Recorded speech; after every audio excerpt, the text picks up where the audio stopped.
Hello everyone, today we are going to start our first chapter, the last lesson, which is taken from your textbook Flamingo. The writer of this lesson is Alphonse Daudet.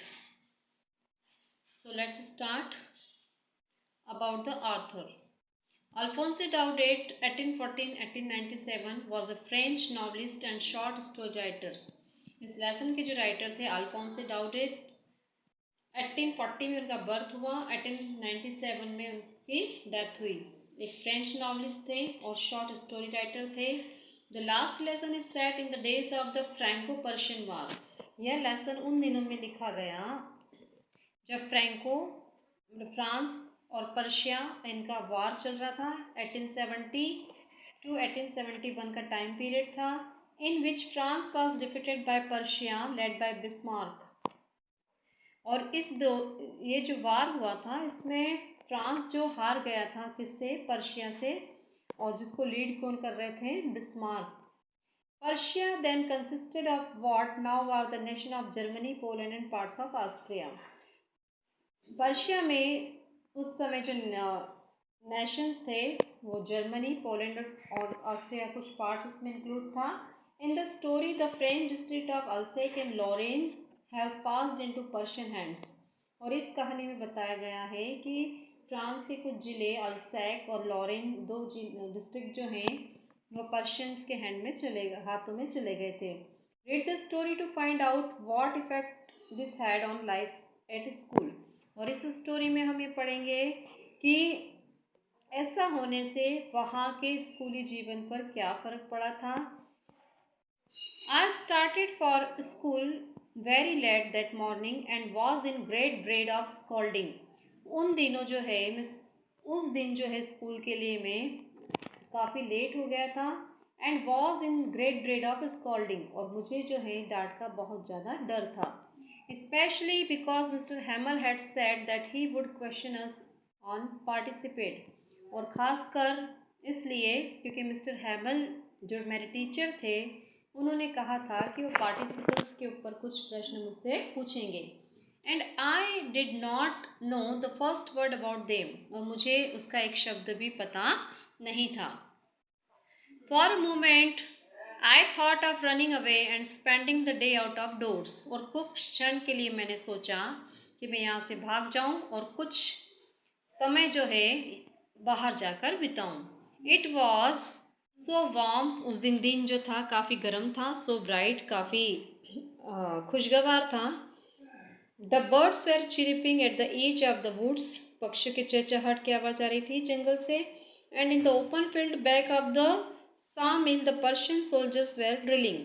और जो खेत थे, open field जो था, उसके पीछे जो आरा machine थी, बैक ऑफ द सामिल यहाँ कहेंगे आरा मशीन को, उसके पीछे जो है पर्शियन सोल्जर जो है वो क्या कर रहे थे, ड्रिलिंग कर रहे थे। It was all much more tempting than the rule for participate. और ये जो है बहुत ज़्यादा अच्छा लग रहा था मुझे, बजाय किसके कि पार्टिसिपेट के रूल को मैं समझूं। But I had the strength to resist and hurried off to school. किंतु मेरे अंदर जो है इतनी स्ट्रेंथ थी कि मैं जो परिस्थितियों का सामना कर सकूं, और इसके लिए मैं स्कूल को रवाना हो गया। कहने का मतलब मेरे अंदर जो विद्रोह की भावना उठी थी मैं उसको दबा सकता था। कहने का आशय यहाँ पे ये कि स्कूल जाने की जो इच्छा मेरी नहीं थी और जो घूमने की मेरी इच्छा थी, तो उस घूमने की इच्छा को दबाते हुए मैं स्कूल जाने के लिए जल्दी से रवाना हो गया।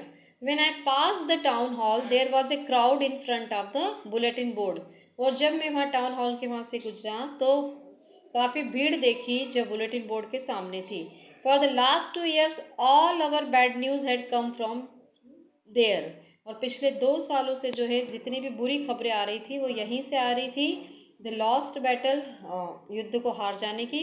The draft the order of commanding officer, सैनिकों के भर्ती की। And I thought to myself without stopping, और मैंने अपने मन में सोचा बिना कुछ रुके, what can be the matter now, आज क्या मैटर हो सकता है। Then as I hurried by as fast as I could go the blacksmith watcher who was there. और जितना जल्दी जो था मैं जा सकता था मैं वहाँ से गया। और जो ब्लैक स्मिथ और वॉचर जो वहाँ पे मौजूद थे, ब्लैक स्मिथ जिसका नाम वॉचर था जो वहाँ पे मौजूद था, विथ दिस अप्रेंटिस, और वह किसके साथ खड़ा था, उसके अप्रेंटिस के साथ। अप्रेंटिस यानी उसका जो ट्रेनी एम्प्लॉय था उसके साथ खड़ा था। रीडिंग द बुलेटिन, वो वहाँ पर बुलेटिन पढ़ रहा था। कॉल्ड आफ्टर मी, उसने मुझे पीछे से बुलाया। डोंट गो सो फास्ट, बहुत ज़्यादा तेज़ जाने की आवश्यकता नहीं है boy. You will get to your school in plenty of time, तुम्हारे पास स्कूल जाने के लिए काफ़ी टाइम है। I thought he was making fun of me, मुझे ऐसा लगा कि वो मेरा मजाक बना रहा है।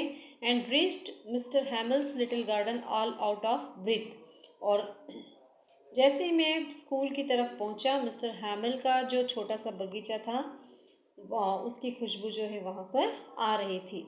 Usually when school began there was a great bustle which could be heard out in the street, the opening and the closing of desk, lesson repeated in unison very loud with our hands over our ears to understand better। और अक्सर ऐसा होता था कि जब मैं school के लिए स्कूल जाता था तो काफ़ी शोर शराबा होता था। बस्टल यानी शोर शराबा। There was a great bustle which could be heard out in the street, जो गली के बाहर से ही सुना जा सकता था। The opening and closing of desk, बेंचों के खोलने की बंद करने की आवाज़ें आती थी। लेसन रिपीटेड इन यूनिसन, और एक स्वर में लेसन को रिपीट करने की आवाज़ें आती थी। वेरी लाउड, काफ़ी तेज। With our hands over our ears to understand better, और हमारे हाथ जो हैं हमारे कानों के ऊपर होते थे ताकि हम किसी भी सब्जेक्ट्स को अच्छे से समझ सकें। And the teacher's great ruler rapping on the table, और टीचर्स का जो रूल था, उनका जो डंडा होता था वो टेबल पे अक्सर जो है वो उसको डंडे को टेबल के ऊपर बजाया करते थे। But now it was also still, किंतु जो आज जो है काफ़ी सन्नाटा था, काफ़ी शांति थी। I had counted on the commission to get to my desk without being seen, but of course that day if everything had to be as quiet as Sunday morning। I had counted on the commission to get to my desk without being seen, और मैंने जो है ऐसा कोशिश की कि मैं अपनी डेस्क तक बिना किसी के देखे पहुंच सकूं, कि कोई मुझे देख ना पाए और मैं चुपचाप जो है अपनी डेस्क तक पहुंच सकूं। But of course that day everything had to be as quiet as Sunday morning, किंतु उस दिन जो रविवार की जो सुबह होती है उतने ही सन्नाटा था, उतनी ही शांति थी। कहने का आशय राइटर का यहाँ पे ये कि यदि रोज़ की तरह शोर शराबा होता या बच्चों के एक साथ किसी चीज़ को एक स्वर में बोलने की आवाज़ होती, तो उस आवाज़ में मैं उस क्लास में जा सकता था बिना किसी की नज़र में आए। किंतु आज इतना सन्नाटा था कि अगर सुई भी गिरती तो आवाज़ हो जाती और मैं किसी की भी नज़रों से बचे बिना अपनी डेस्क तक पहुंचना मेरे लिए नामुमकिन था। Through the window I saw my classmate already in their places, और खिड़की में से मैंने देखा कि जो मेरा क्लासमेट था वो पहले से ही उसकी प्लेस पर मौजूद था। And Mister Hamel walking up and down with his terrible iron ruler under his arms, Mister Hamel जो थे वो ऊपर नीचे उनके भयानक जो आयरन रूलर था उनकी बाहों के नीचे दबाया हुआ उसके साथ वॉकिंग कर रहे थे क्लासरूम के अंदर। I had to open the door and go in before everybody, मैंने दरवाज़ा खोला और अंदर दाखिल हुआ। You can imagine how I blushed and how frightened I was. अब जैसे ही राइटर ने दरवाज़ा खोलकर अंदर एंटर करने के लिए आगे बढ़ा, तो आप इमेजिन कर सकते हो कि सभी की नज़रें जो थी बिल्कुल मेरी तरफ उड़ गई। And how frightened I was, और मैं कितना इस स्थिति में जो है मैं काफ़ी डर गया था। बट नथिंग हैपन, किंतु कुछ नहीं हुआ। Mister हैमल saw me and said very kindly, mister हैमल ने मुझे देखा और बड़े ही विनम्र व्यवहार से कहा, go to your place quickly, अपने प्लेस पर जाओ जल्दी से। लिटिल फ्रेंड्स, छोटे से friends, we were beginning without you, मैं आप तुम्हारे बिना ही शुरू करने वाला था। तो आज हमने इसको यहाँ तक देख लिया है। नेक्स्ट वीडियो में हम इसको आगे कंटिन्यू करेंगे फर्स्ट चैप्टर को। आई होप आपको समझ में आया होगा। Thank you.